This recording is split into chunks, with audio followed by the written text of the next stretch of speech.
This video has been produced to provide advice and tips to reduce the risk of musculoskeletal pain and discomfort. It includes advice on operating the MCS, adjusting the train operator seat, additional tips for instructor operators, and some simple stretches that can be carried out within the cab when you change ends or have stopped for a sufficient length of time. Aim to adopt a variety of postures over the course of your shift. To operate the master control switch, take your bag off your shoulders so that your arms are not restricted. Ensure you are balanced and have a firm grip. Keep your wrist as close to neutral as possible and twist to one notch at a time. You may have to readjust your grip as you move the switch around. The train operator seat. The 95 stock train operator seat has adjustments for height, forwards and backwards, backrest recline, and the left armrest. Adjust from a seated position rather than adopting an awkward posture. Seat height. Adjust the seat height, ensuring you have sufficient vision of the track and stopping marks. Ideally, your hips should be level or just above your knees.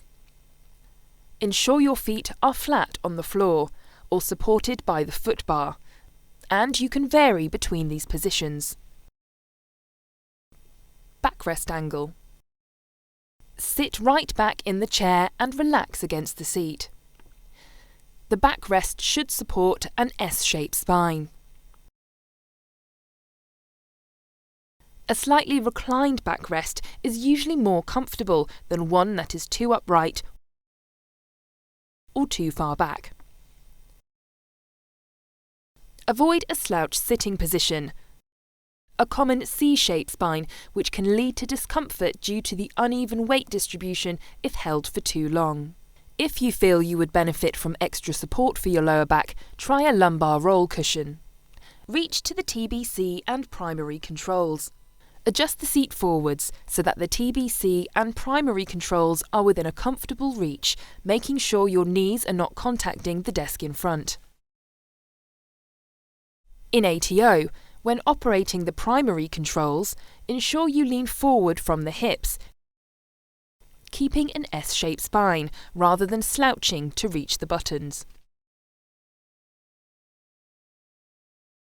Smaller drivers may benefit from the use of a back cushion to reduce the reach distance and any pressure from the seat at the back of the knees. To operate the buttons, keep your wrist as close to neutral as possible.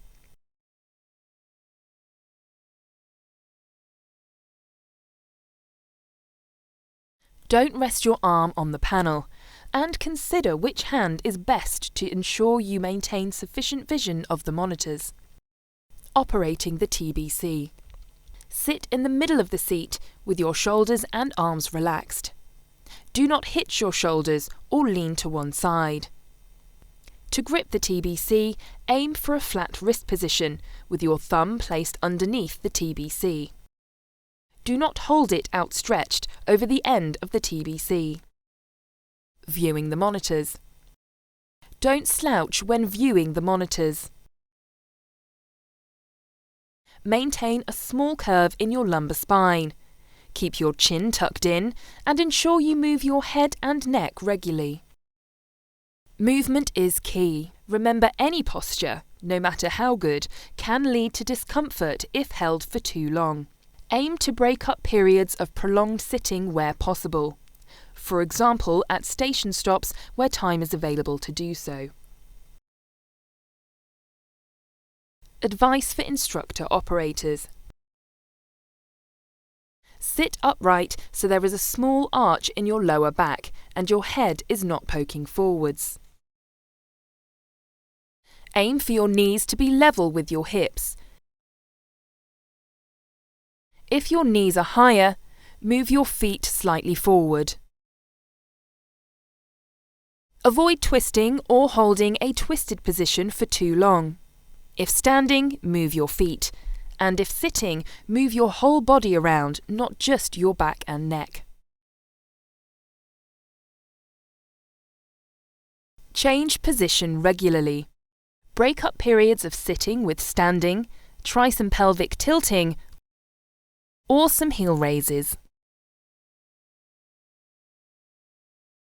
A lumbar roll cushion may provide additional support when sitting. Please liaise with your manager and occupational health physiotherapy if you wish to trial one.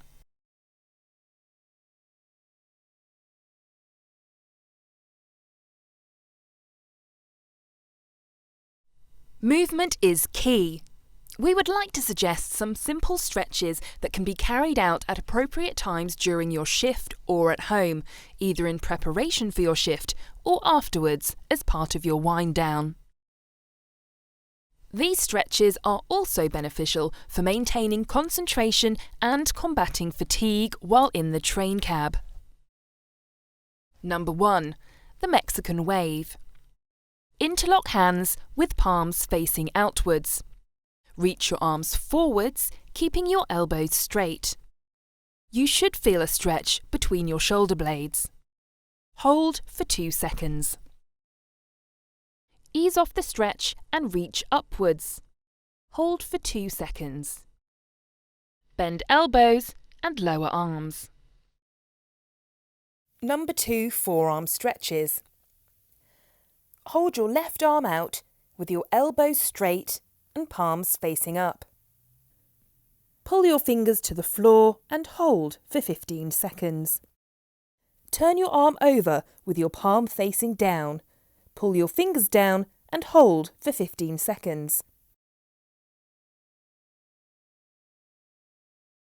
Repeat with other hand.